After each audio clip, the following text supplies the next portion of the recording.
These are the talismans we were promised. Yes, and I made a quick count. There are far more than we could have hoped for. Enough to outfit an entire company of soldiers, in fact. Considering the involved process, that they were able to manufacture so many in such a short span of time is nothing short of a miracle. Once we have distributed them to our allies in Eorzea and the Far East, we'll have a fighting chance to bring down the other spires, just as we did with the Tower of Zot.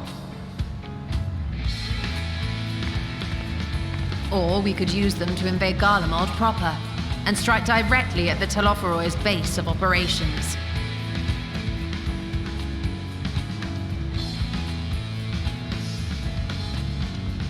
Of course, we would need to consult with various Alliance leaders before such a drastic measure could even be contemplated.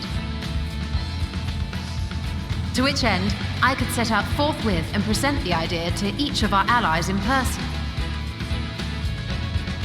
Pray allow me to undertake some few of those journeys. I find myself restless and in need of purposeful duties. I can head eastward. Bosnia and Dalmasca are just a short hop from here. And Doma's shinobi network should come in handy for passing on the word. We shall share the burden then. Meanwhile, I think it best that you and the others take the talismans back to the Baldessian Annex. We must keep them safe and secure until we've decided upon a course of action.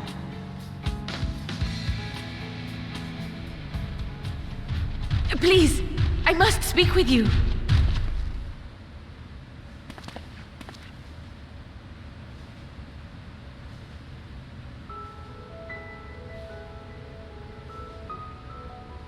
Nidana, you're awake.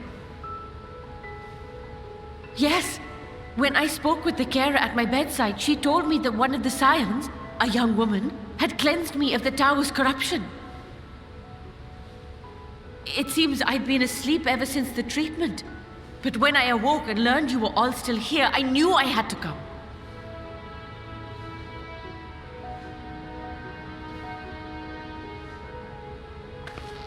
As you said, Nidana was captured only recently. Such a brief exposure is swiftly cured, so I tended to her before we gathered at Megaduta. And I am truly grateful that you did. I cannot thank you enough. All of you, for everything you've done. Destroying the tower, rescuing our people. You've saved Thavnair from an awful fate.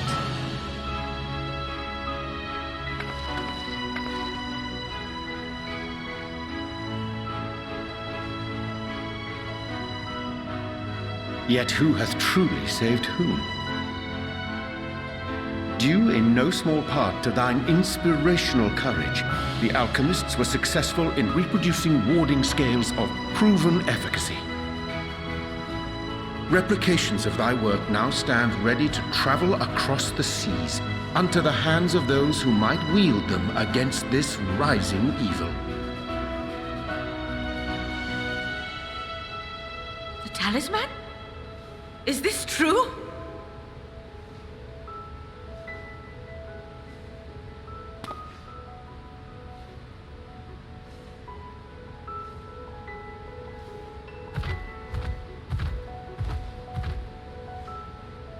Oh, I was so groggy from sleep. I didn't even think to ask. Oh, our great work sent across the seas. It was worth it. Oh, it was all worth it.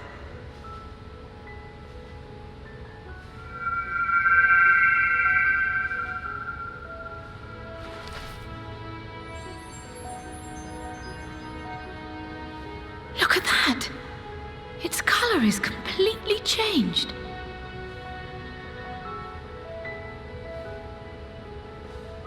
What do you have there?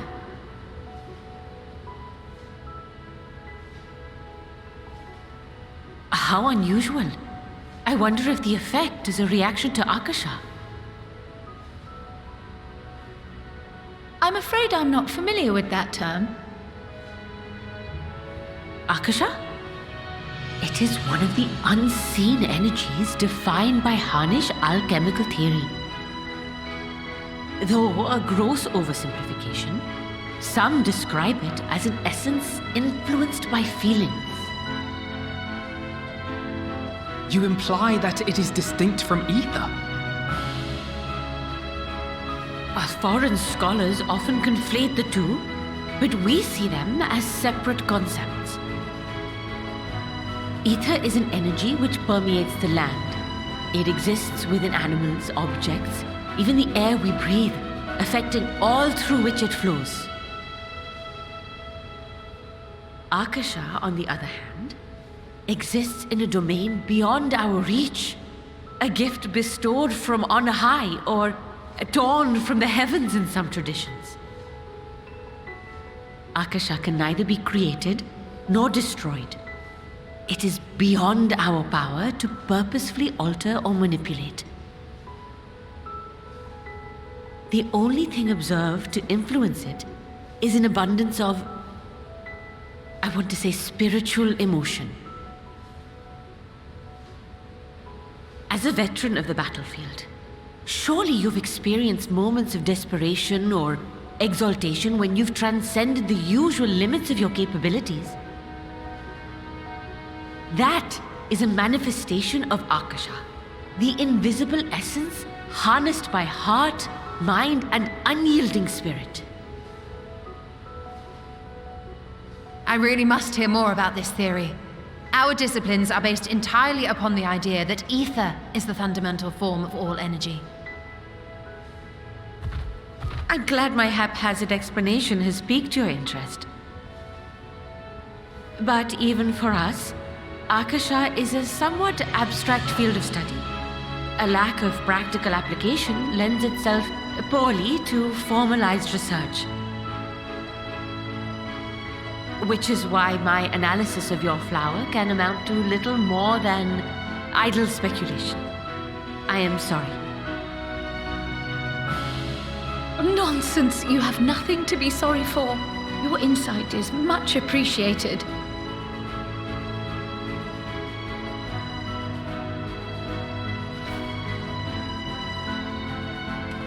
Shall we depart for Sharlayan then? I will see to it that the talismans arrive at the Annex. And we will be in touch once our talks are concluded. I suggest you rest while you can. From here onward, sleep is bound to be in short supply.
Take heart and protect them well.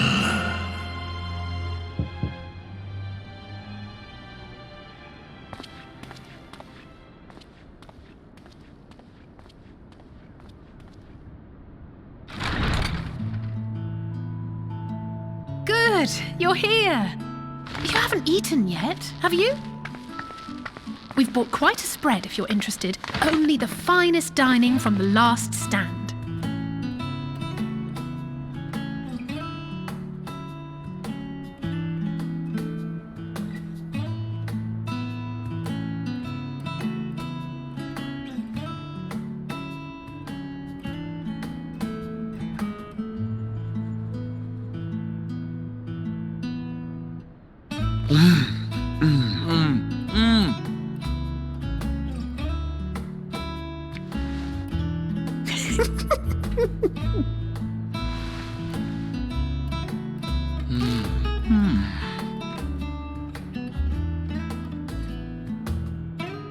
Lest you wonder, we invited Estinian as well. But he refused with a rather grim-faced, "No, thank you." I suspect Sharlayan cuisine is not to his liking. Oh, I don't know about that. Perhaps our lone wolf just needed some time apart. What? To perfect his brooding stare?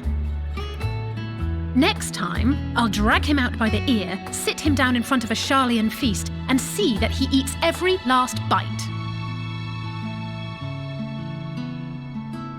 An excellent idea. Of all people, warriors must take proper meals and rest if they are to maintain a healthy constitution. Poor Estinian, beset on all sides.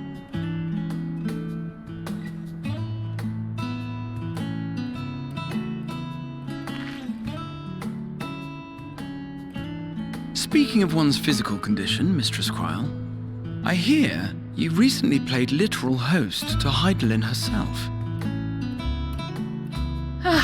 And what an experience that was. Tiring, yes, but no lasting harm done. If anything, I should have liked to speak with her longer. I've not felt a hint of her presence since. Hydaelyn instructed you to carry that flower, yes?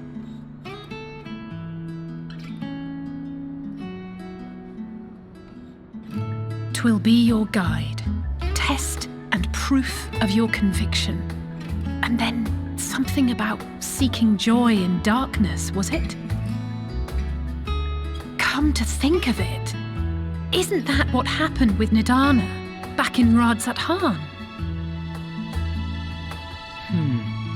The flower did seem to radiate a joyful glow, as if reflecting the elation we all felt, the relief of a people with renewed hope.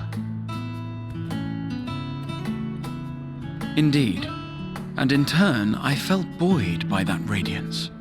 'Twas akin to spotting a beacon and knowing we were on the right path. I know we've not yet triumphed over the Telophoroi, or learned the full breadth of the Forum's plans. But even within the midst of our struggles, we find small moments of joy to sustain us. Rare and hard-won perhaps, but it is this pursuit of happiness that gives us the strength to carry on day after day.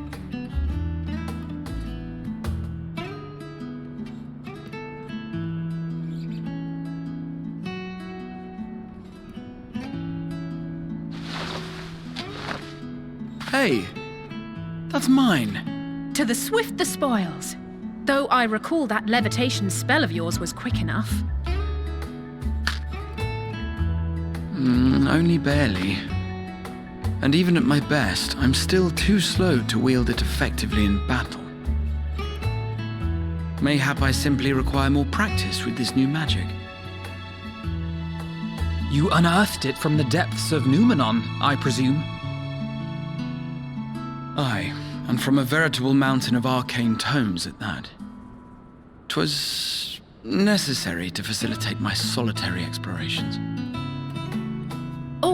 To put it simply, you used it to sneak around the forbidden archives. Yes. Well, after a fashion.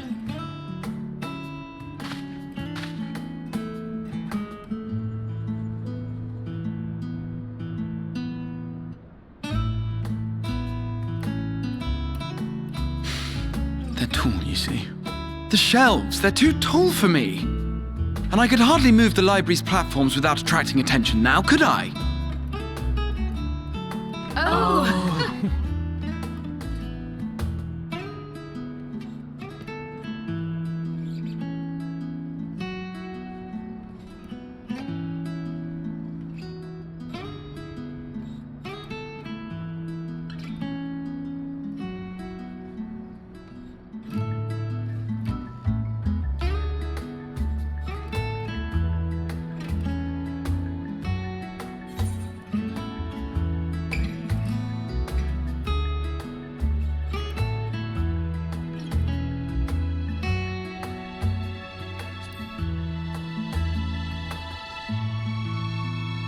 I'm not that ambitious. But 'tis pleasant to idle away the hours every once in a while.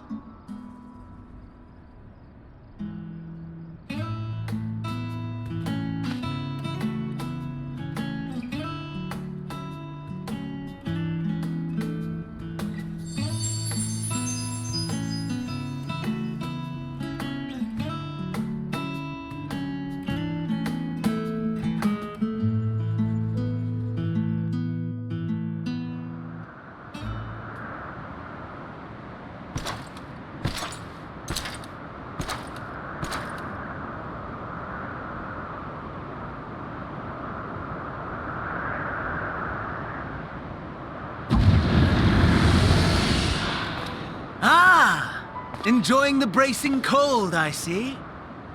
Do you not own a warm coat or a cloak? Something in fur? Or fashioned from the skins of your enemies? Or...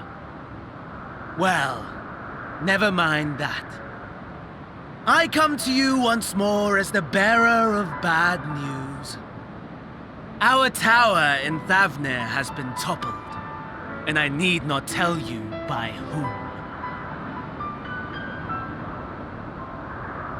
Given how many we have at our disposal, the loss of a single spire is hardly fatal to our plans. It does, however, slow the rate at which we siphon the ether. If they continue to preoccupy themselves with the towers, then all will be well. But should our foe prove bold enough to strike at us here, then the timing becomes questionable.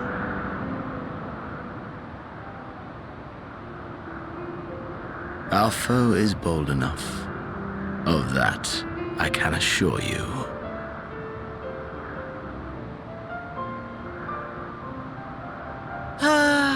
Yes, very well then. I suppose I must prepare a proper welcome. Honestly, talk of your nemesis is the only thing you seem to enjoy. Does nothing else spark your interest?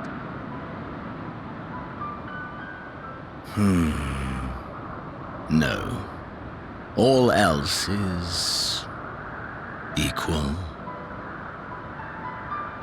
Equally tedious. Equally disappointing. The world is a tepid bog into which we sink, too weak to thrash as the mud clings to our eyes and fills our throats till we blissfully choke. But then came the light, blinding and pure and hot, so very hot, enough to set my soul aflame. I basked in the afterglow until the void yawned once more, and then I knew the muck would never claim me again. There was naught for me ahead, so I drew the curtain on all that had come before.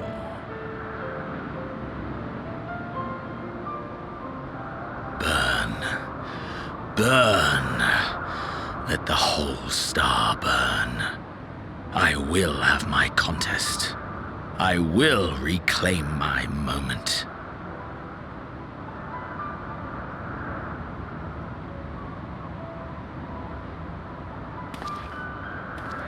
How wonderful that the emptiness of death has not dissuaded you from committing your life to its pursuit once more. I don't know whether to envy you or pity you.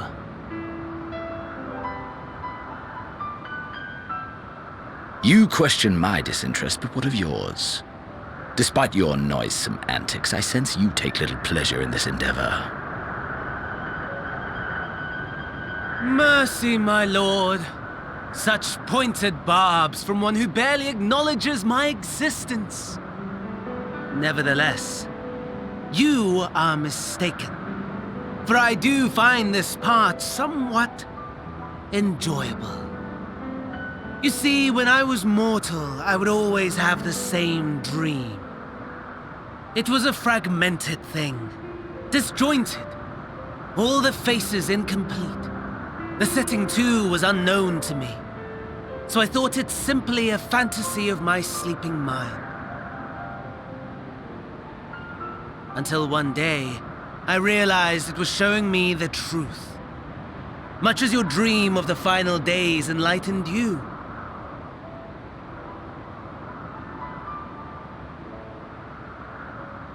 And soon, very soon, the rest of the world will see the truth of my dream, too. Yes, I think that is something we can both enjoy.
Ah, I remember you.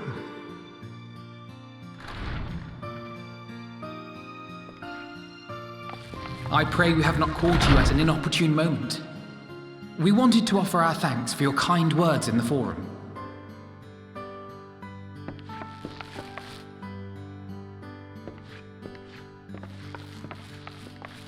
Well, I could hardly let that inquisition go unchallenged.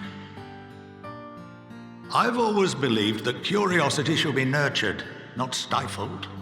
Thankfully, a majority of my colleagues agreed. A slender majority, aye, but a majority nonetheless. Had the vote not gone our way, we would be having a very different conversation, if any at all.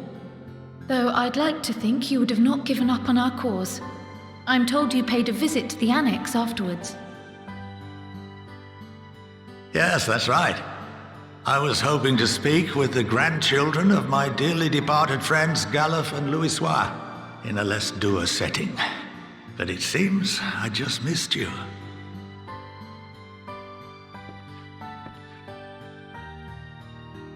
I still can't believe how much you've grown. If only your grandsires could have seen the way you presented yourselves to the Forum. Why, it fair brought a tear to my own eye.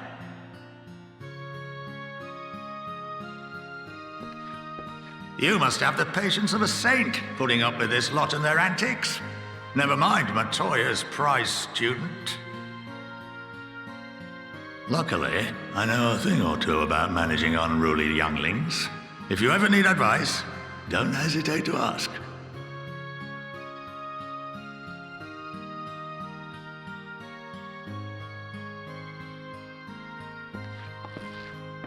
If I may, there is a rather more pressing matter we wish to discuss. What can you tell us of this duty that the Forum must fulfill? Nothing, I'm afraid. Like all humble servants of the Forum, I am sworn to secrecy. Or rather, I couldn't tell you if I tried. Our duty is of the gravest importance. Furthermore, if the particulars were made public, it would incite widespread panic. As such, those entrusted with this duty have been bound by an enchantment, which prevents us from speaking of such matters without the express permission of the Forum. How is that even possible? It's been some time since I last gave a lecture. Please, take a seat.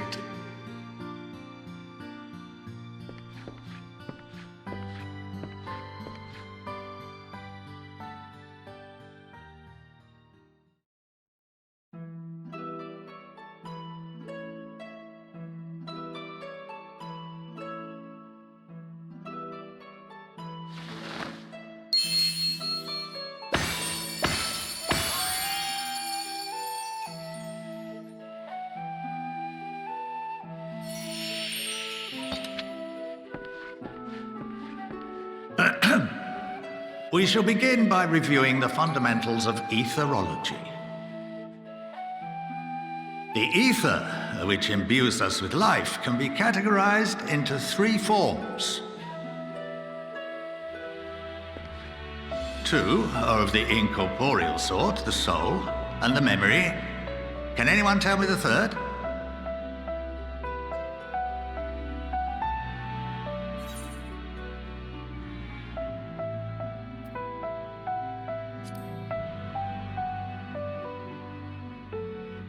Yes, very good. This is the form with which the layman is most familiar. Consumed by even the simplest of daily activities and replenished by the food and drink that sustain us, this form of ether is in constant flux. In contrast, the ether that comprises the soul is rarely subject to dramatic change. The same can be said for memory, as the two are intrinsically linked.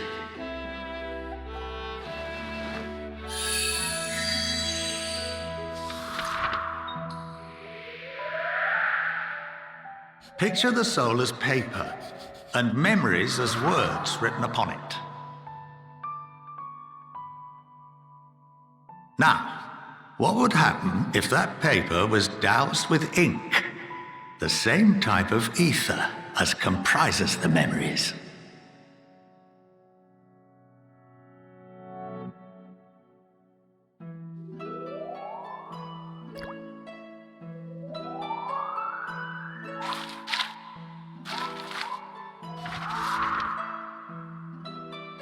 It would blot out everything that was written. Precisely. We would be unable to recall the memories, and any activities that depend upon them would be hindered as well. In fact, this exact phenomenon was observed on a vast scale not so long ago. And what might that have been?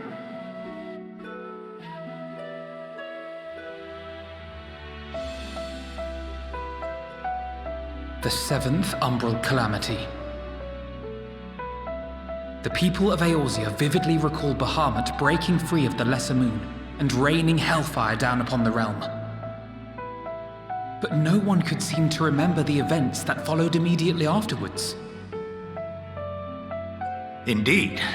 To this day, we have yet to determine whether it was an unintended consequence or a deliberate act.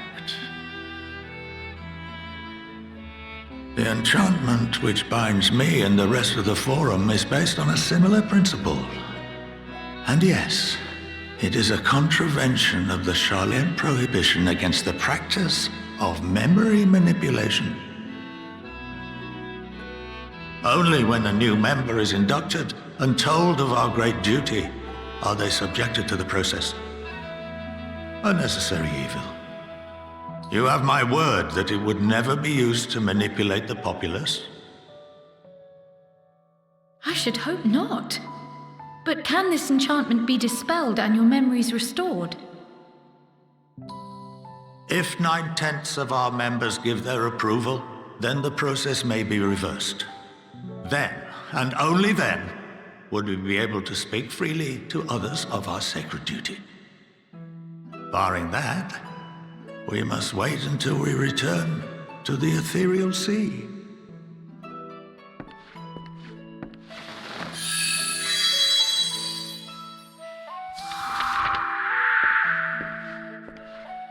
For there we will be purified, the blots upon our souls washed clean.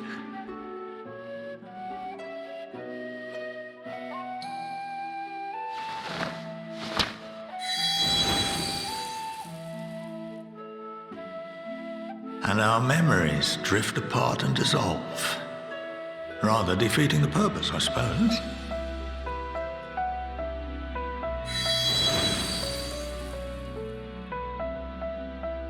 But there are those memories that are indelibly etched upon our souls, some believe.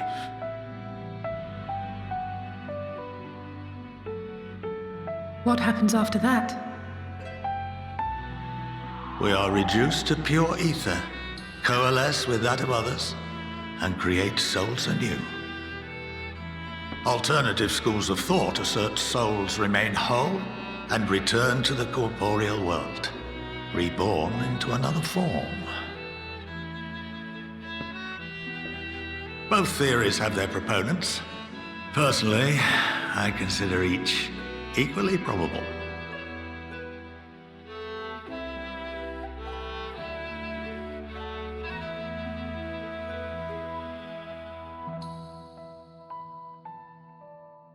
Well, I think that's enough education for today, now that I've given you some food for thought. Or rather, an entire banquet.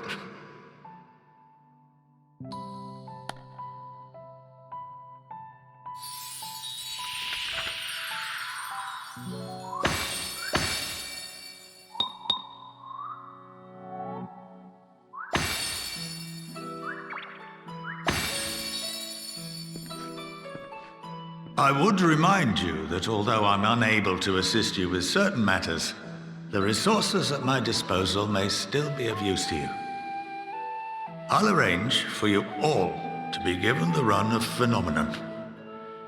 Of course, as associate to our alumni and the students of Baldessian, this privilege is extended to you as well, my friend. Oh, and I suggest you speak with Ki Aliapo. She's well known among the artisans of Sharlayan, and her network of contacts may prove useful in your search for knowledge. I wish you all the best in your pursuits, wheresoever they may take you.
by the 12.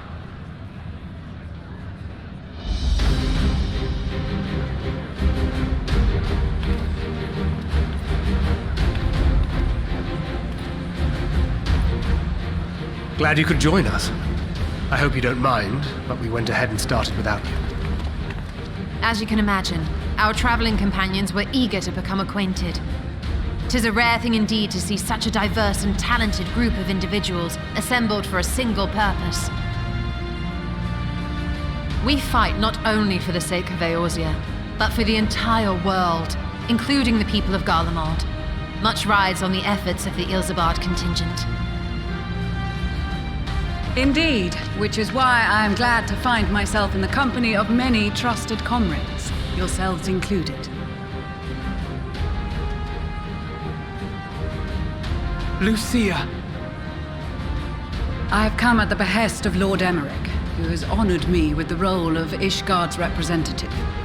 And for the good of all nations, not least my former homeland, I am determined to see this mission through to its end. We have a hard road ahead of us, but walk it we shall, together.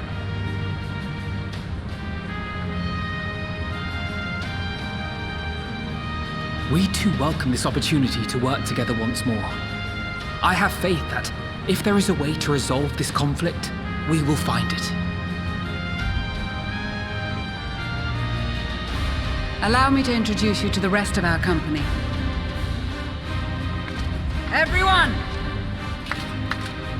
If I may have your attention.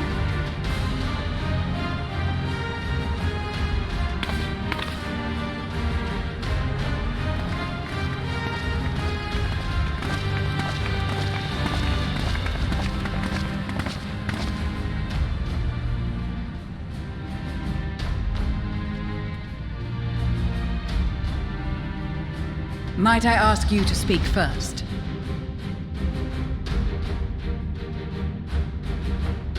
If I must, I am Arun Senna, spokesman for the Gridanian delegation, here on behalf of my esteemed sister, the Elder Seedseer. We shall provide support and protection to those in need during our time in Garlemald. To that end, I am joined by healers selected by the Conjurers Guild, with the Order of the Twin Adder's Finest serving as our escort.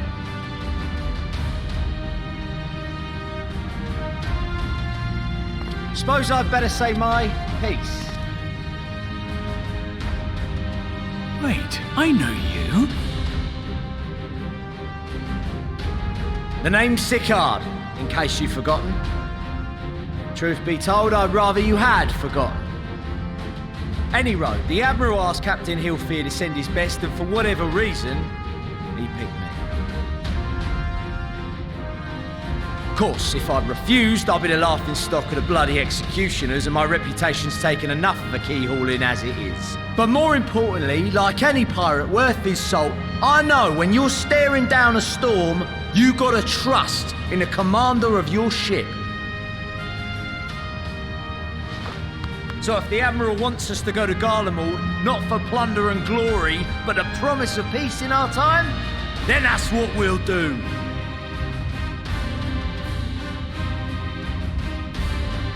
Since we all know how much the Empire loves its steel, we thought we'd bring along a few smiths to make the most of it. Give them a pile of scrap and they'll cobble together anything you fancy. Of course, just like the Gridanians, we got fighters of our own.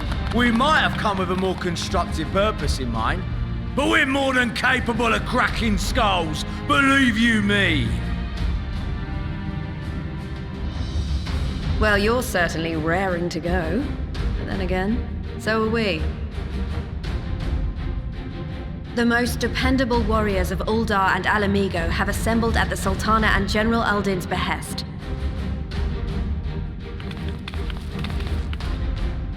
If Garlemald has truly fallen, then the whole place is likely to be crawling with Telophoroi. We'll need plenty of troops to clear and hold a path for others to follow. That's where we come in. Naturally, Marshal Tarapin and I will be leading from the front.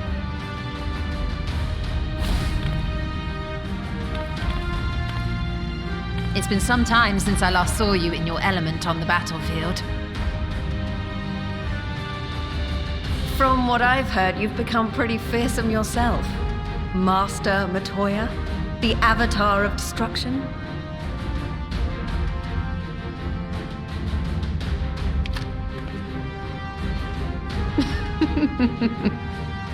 With comrades like these, I know we'll succeed, no matter what awaits us.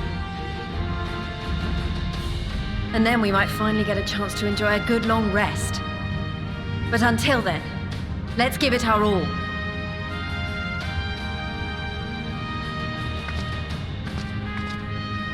As for Ishgard, we Temple Knights have come in force to uphold our nation's commitment to the peace and welfare of our allies.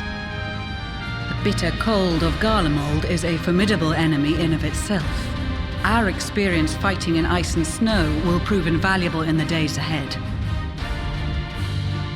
Accordingly, I have been designated commander of the Ilzabard contingent. I will do all in my power to provide you with the leadership and guidance you require. The four high houses, House Hylinart foremost among them, have arranged for a host of machinists to join us on our mission. Their knowledge of Imperial Magitech is sure to be a great boon. They will address any problems of a technical nature, together with the smiths of Limpsa Lomitsa. There is another awaiting introduction.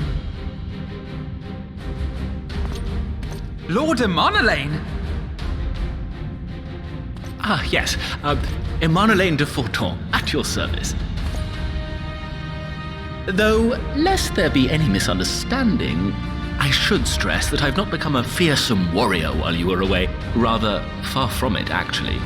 My brother, in his infinite wisdom, decided this would be an excellent chance to make something of myself. Oh, and fight for world peace and all that. But, should the opportunity arise for a spot of ballroom dancing, I will be your twinkle-toed gentleman of light.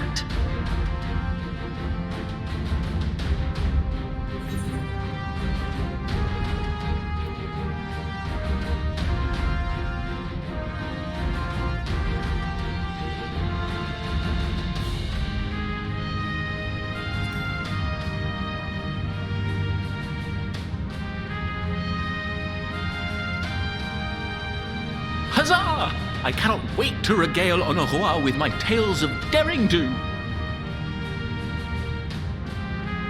I believe that concludes introductions for the Grand Company of Eorzea. Our allies from the Eastern Alliance were due to arrive some time ago, but it would appear they have been delayed. Would that be the shinobi of Doma? Actually, they've been tasked with relaying messages back and forth between the various Eastern nations. According to Lord Hien, however, an equally capable company of warriors has been sent in their stead. Out of my way, you preening fool!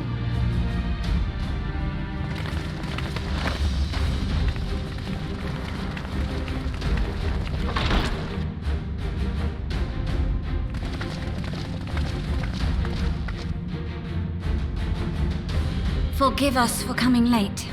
We are the delegates of the Eastern Alliance. Cyrena, and you've brought company. For battle and blood we come, as the steppe is sorely lacking in both. No towers befoul our lands, so we marched on those of Doma, only to find them beyond our reach. But now our thirst for slaughter will be slaked. No quarter to the enemy! Sadu Hatun, no. We go to make peace with the Iron Men, not war. Warriors of the Steppe, we've heard many tales of your bravery. We welcome you as allies. And these other ones you have brought are... members of the Dalmascan resistance group, Lente's Tears. And the Bosnian resistance. Between them, they have a wealth of experience in espionage, and are particularly adept at infiltrating Imperial facilities. Which is fortuitous, since Garlemald's domain is so vast that I could never hope to handle reconnaissance duties all by myself. Dalmasca, Bosnia, Alamigo. All lands which have suffered the tyranny of the Empire. I would never presume to question your motives. Nevertheless, I must reiterate that our goal is to aid the victims of the Telophoroi, the common folk of Garlemald. And they are victims, make no mistake. Though I understand that many may struggle to see them as such. You're more right than you know. For every one of us that answered the call, there were a dozen that refused. Not only in Alamigo, but everywhere we went. And who could blame them? The Empire's always been the enemy. But after seeing what we've seen, fighting and working against and with Garleans, there's no denying the simple truth. They're just people. No different from you or I. They've got their share of liars and murderers, but so do we. So do we all. Fordola, who once swore herself to Garlemald, has proven herself a trusted ally time and time again. Every Eorzean here knows Cid Garland, the Imperial defector who shared with us countless technological wonders. Maxima, who stands with us today, tried to reform Garlemald from within and make peace with Joma. So you can believe me when I say that every fighter here understands and accepts that the Imperials are not monsters and are deserving of help. Or at least that they were able to put aside their feelings for the greater good. It won't be easy, but we're all determined to make this world a better place.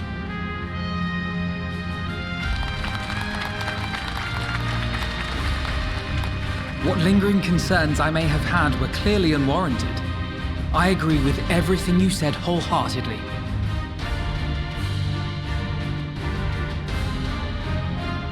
Then we are in accord. Now, let us review our strategy.